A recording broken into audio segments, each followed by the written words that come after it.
Assalamualaikum warahmatullahi wabarakatuh. Saya Melin Chandrarian Merliana dari kelompok Together dan NIM saya yaitu 20 12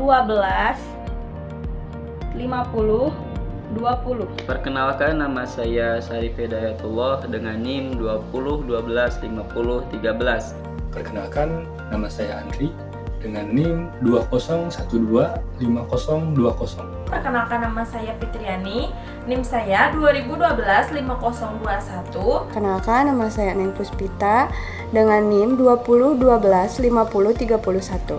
Perkenalkan, nama saya Ira Muriani dengan NIM 2012-50-32. Perkenalkan, nama saya Akmal Mulki. Nomor induk mahasiswa saya 20 12 50 43. Perkenalkan, nama saya Atalari Krestu Putra, NIM saya itu 2012 5037. Perkenalkan, nama saya Ahmad Faris Asidik Al-Bukhari, bisa dipanggil Faris. NIM saya 201 25 041.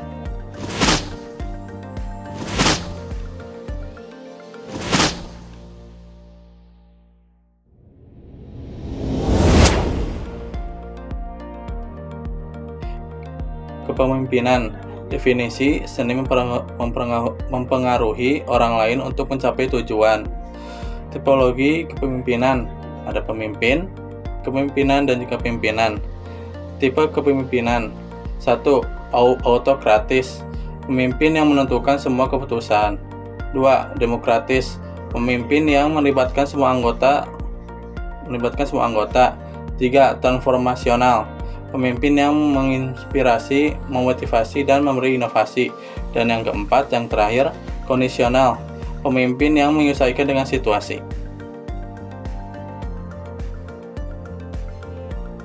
Manajemen. Manajemen adalah proses perencanaan, perancangan, dan perorganisasian untuk mencapai suatu tujuan. Fungsi manajemen: yang pertama planning, yaitu menyusun rencana atau tujuan. Yang kedua organizing, yaitu mengatur tugas dan sumber daya. Yang ketiga actuating, yaitu melaksanakan rencana. Yang keempat controlling, yaitu mengawasi agar sesuai rencana.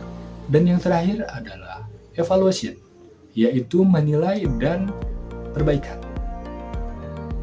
Unsur manajemen: yang pertama man, yaitu orang yang menjalankan kegiatan. Yang kedua adalah machine, yaitu alat atau teknologi yang digunakan. Yang ketiga adalah market, yaitu tempat atau sasaran. Yang keempat adalah money, yaitu dana untuk mendukung kegiatan. Dan yang terakhir adalah method, yaitu cara kerja atau sistem yang digunakan. Analisis SWOT: yang pertama strength, yaitu kekuatan atau kelebihan yang dimiliki. Yang kedua weakness, yaitu kekurangan atau hal yang perlu diperbaiki. Yang ketiga opportunity, yaitu peluang untuk dimanfaatkan. Dan yang terakhir adalah threats, ancaman atau hambatan yang datang dari luar.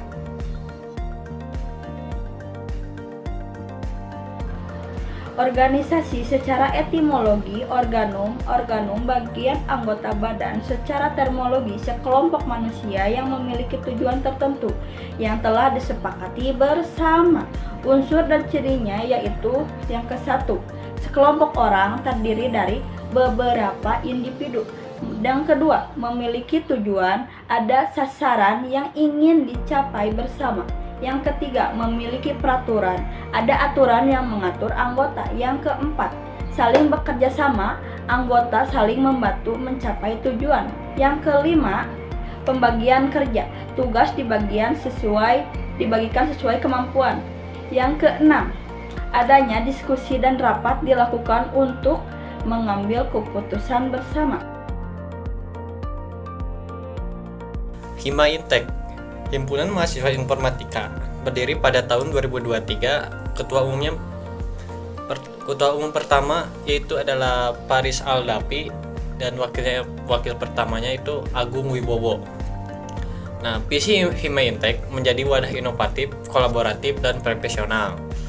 Misinya memfasilitasi, menguatkan solidaritas, menjaga tata kelola organisasi. Kalian pasti tidak asing lagi dengan yang namanya posisi di dalam sebuah organisasi, Dan di Hima Intek ini ada yang namanya ketua umum, wakil ketua, sekretaris yang mengelola surat menyurat dan dokumentasi, mengatur jadwal rapat dan acara, dan lain-lain. Terus ada bendahara yang mengelola keuangan organisasi, mengatur pemasukan dan pengeluaran, dan masih banyak lagi. Dan juga sekretaris dan bendahara ini berperan sangat penting untuk menjaga kelancaran dan keteraturan dalam sebuah organisasi. Lanjut, ada humas atau hubungan masyarakat yang mengelola komunikasi dan hubungan dengan publik dan media, serta meningkatkan citra dan reputasi organisasi. Terus ada pengembangan. Ini untuk mengidentifikasi adanya peluang dan tantangan, serta meningkatkan kerjasama dengan pihak lain. Dan yang terakhir ada Kominfo atau Komunikasi dan Informatika. Ini untuk mengelola sistem informasi dan teknologi komunikasi serta mengembangkan strategi komunikasi digital. Dan ingat, humas, pengembangan, dan Kominfo ini harus bekerja sama untuk mencapai sebuah tujuan organisasi. Manfaat ke kalian masuk organisasi itu, kalian bisa mengembangkan skill kalian dan mengeksplorasi bakat dan minat kalian. Kalian juga ingat, dukunglah kegiatan akademik dan non-akademik, memperkuat citra jurusan, memperluas jejaring.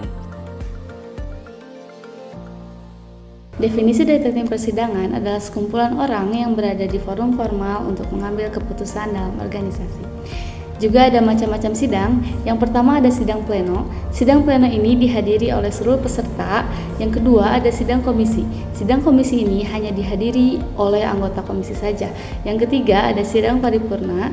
Sidang paripurna ini dihadiri oleh seluruh peserta untuk mengesahkan hasil. Juga ada unsur-unsur persidangan. Yang pertama ada tata tertib, yaitu berisi aturan yang mengatur jalannya sidang. Yang kedua ada perangkat.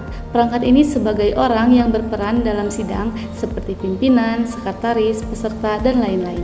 Yang ketiga ada waktu dan acara, adalah jadwal serta susunan kegiatan sidang. Dan yang terakhir adalah tempat, yaitu lokasi berlangsungnya persidangan. Tata cara persidangan yang pertama ada musyawarah untuk mufakat atau keputusan diambil dengan kesepakatan bersama. Yang kedua dipimpin oleh presidium atau sidang dipandu oleh pimpinan sidang.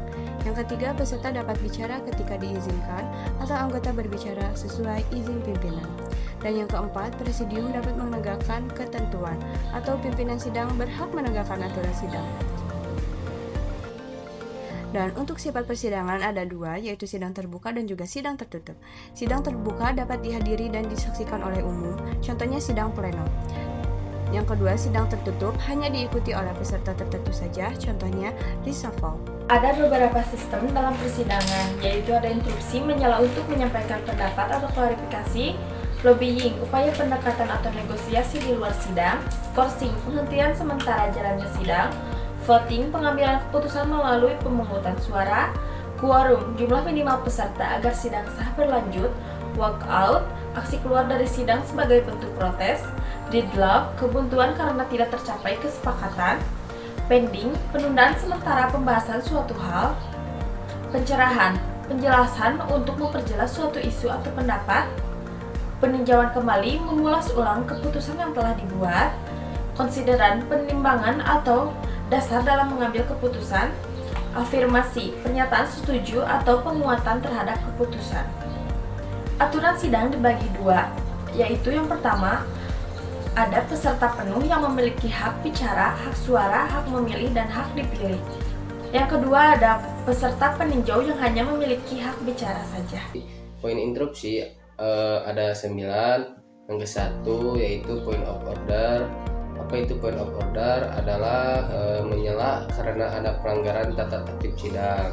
Terus yang kedua, point of information, menyampaikan atau meminta informasi tambahan. Nah, terus yang ketiga, point of clarification, yaitu meminta penjelasan agar tidak terjadi salah paham. Nah, yang keempat, point of privilege, menyampaikan hal pribadi yang mengganggu kenyamanan sidang. Terus yang kelima, point justification, memberi pembelaan atau alasan atas pernyataan sebelumnya. Terus yang keenam, point of question, mengajukan pertanyaan terkait pembahasan. Terus yang ketujuh, point of view, menyampaikan pendapat atau sudut pandang pribadi. Nah, yang kedelapan, point of solution, memberikan usulan atau jalan keluar dari masalah. Nah, yang kesembilan, yang terakhir, point of teknik, menyoroti hal teknis yang memengaruhi jalannya persidangan. Sekian dari kami kelompok 2 Together. Terima kasih. Wassalamualaikum warahmatullahi wabarakatuh.